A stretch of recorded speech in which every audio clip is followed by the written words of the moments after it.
कोनी हाल क्यों बोलैया घंटा है मारो प्लान एक है सरपंच और आवे इलेक्शन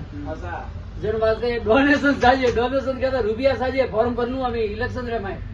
सरपंच रमाए जन वास्ते कोनी हार दे बोलैया है वार्ता पण हारू बोलैया ठीक है रेजियो कमर बदे तैयार रेजियो पिया की जरूरत पड़ी थे पिया भिड़ा कर जियो अरे मेम्बर गेजियो अपने नरपड़ा सरपंच हमके अपने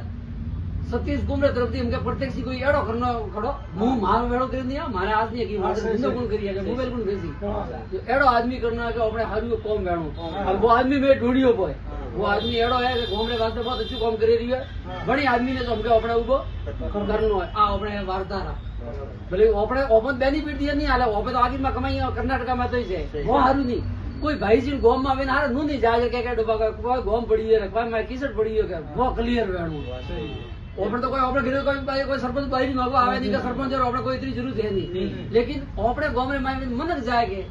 घणो फायदो जन वास्ते हाई ना वेजो तैयार माहौल बनायोड़ो है जन हिसाब एक आदमी अच्छू काम करे रही अपने गांव में वो अपने रणो ही बराबर फॉलो लाइक शेयर